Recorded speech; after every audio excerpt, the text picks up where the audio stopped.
Hi friends, அனைவருக்கும் வணக்கம். இன்றைக்கி பார்க்க போகிற வீடியோனா கூட்டுறவு சங்கங்களின் மூலம் விவசாயிகளுக்கான பயிர்க்கடன் தள்ளுபடி குறித்து தகுதியானவர்களை கண்டறியும் கணக்கெடுப்பு பணி தீவிரமடைந்துள்ளது. முதலமைச்சர் விஜயின் தேர்தல் வாக்குறுதியை நிறைவேற்றும் நோக்கில் மேற்கொள்ளப்படும் இந்த பணி விவசாயிகள் மத்தியில் புதிய எதிர்பார்ப்பை ஏற்படுத்தியுள்ளது. எனினும் இந்த நடைமுறை அமலுக்கு வரும் வரை கடன் வசூல் செய்யும் கூட்டுறவு சங்கங்களில் அதிரடி நடவடிக்கையால் திருப்பூர் மாவட்ட விவசாயிகள் பெரும் நெருக்கடிக்கு ஆளாகியுள்ளனர். அதை பற்றி தான் இந்த வீடியோவில் ஃபுல் டீட்டெயில்டாக பார்க்க போகிறோம். வீடியோ ஸ்கிப் பண்ணாமல் பாருங்கள். வீடியோ பிடிச்சிருந்தால் லைக் பண்ணுங்கள், கூடிய சப்ஸ்கிரைப் பண்ணுங்கள். வாங்க வீடியோக்குள்ளே போகலாம். தமிழகத்தில் குறிப்பாக திருப்பூர் மாவட்டத்தில் கூட்டுறவு வங்கிகளில் பயிர்க்கடன் பெற்ற விவசாயிகள் பெரும் நெருக்கடியை நிச்சயமற்ற சூழ்நிலையும் ஏற்படுத்தியுள்ளன.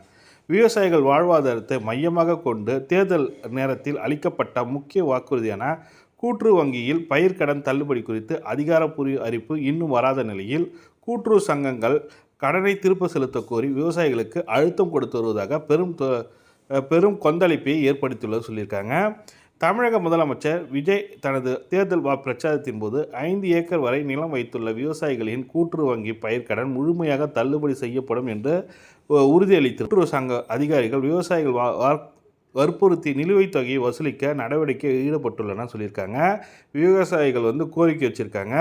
இது மாதிரி கூடிய விரைவில் நீங்கள் செலுத்தணும்னு சொல்கிற மாதிரி கடனை திருப்பி செலுத்துங்க சொல்லியிருக்காங்க. கூட்டுறவு வங்கி கடன் பயிர்க்கடன் தள்ளுபடி குறித்து சங்க தலைவர்கள் சொல்லும்போது அரசு தள்ளுபடி அறிவிப்பை வெளியிடும் வரை காத்திருக்குமாறு நாங்கள் கேட்டுக்கொள்கிறோம். பயிர்க்கடனை திரும்பி செலுத்த கால அவகாசம் முடிந்த பிறகும் கூட்டுறவு சங்கங்கள் அபராத வட்டி வசூலிக்க முயல்கின்றன. ஏற்கனவே விவசாயத்து போதிய லாபம் கிடைக்காமல் தவிக்கும் விவசாயிகளுக்கு 13% அபராத வட்டி என்பது பெரும் சுமையாக அமையும். அரசு உடனடியாக இது குறித்து கூட்டுறவு சங்கங்கள் அறிவுறுத்தி கடன் வசூல் நடவடிக்கையை தற்காலிகமாக நிறுத்தி வைக்க வேண்டும் என விவசாய கூட்டமைப்பு சொல்லியிருக்காங்க. அரசின் தள்ளுபடி அறிவிப்புக்காக காத்திருக்கும் சூழ்நிலையில் நிதி நெருக்கடியால் அவதிப்பட்ட கூட்டுறவு சங்க தள்ளுபடி தொகை அரசு உடனடியாக வழங்காதது சங்கங்களின் செயல்பாட்டை பாதிக்க குறிப்பிடுகின்றன. விவசாயிகள் கூட்டுறவு சங்கங்கள் மட்டுமே தங்கள் வாழ்வாதாரத்தை புகலிடமாக கருதி வருகின்றன. இந்த இக்கட்டான சூழ்நிலையில் முதலமைச்சர் தனது தேர்தல் வாக்குறுதியை நிறைவேற்றும் வகையில் விரைவில் அரசாணை வெளியிட வேண்டும் என்று அதுவரை விவசாயிகள் கடன் வசூல் செய்வதை நிறுத்தி வைக்க வேண்டும் என்று கோரிக்கையை வலுத்து வருகின்றன.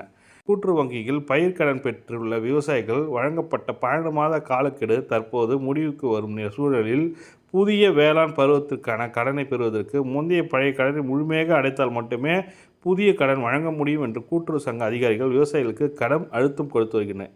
இதனிடையே முதலமைச்சர் விஜய் அவர்கள் தேர்தல் வாக்கு நிறைவேற்றும் வகையில் கூட்டுறவு சங்கங்கள் மூலம் மாவட்ட வாரியாக பயனாளி விவசாயிகளை கண்டறியும் கணக்கெடுப்பு பணி தொடங்கியுள்ளதாக தகவல் வெளியாகின்றன. அதாவது 5 ஏக்கருக்கு உள்ள விவசாயிகளுக்கு யாரெல்லாம் விவசாய கடன் வாங்கியிருக்காங்களோ அவங்களுக்கு தள்ளுபடிக்கான கணக்கெடுப்பு நடைபெற்று கொண்டிருப்பதாக சொல்லியிருக்காங்க.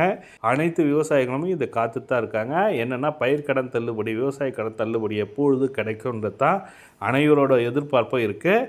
கண்டிப்பாக அது வந்த உடனே நம்ம சேனல் அப்டேட் பண்ணுவோம். நீங்களும் மிஸ் பண்ணால் பார்க்கணும் நம்ம சேனலை சப்ஸ்கிரைப் பண்ணிக்க, கூடிய பெல் பட்டனையும் ப்ரெஸ் பண்ணிங்க. நன்றி, வணக்கம்.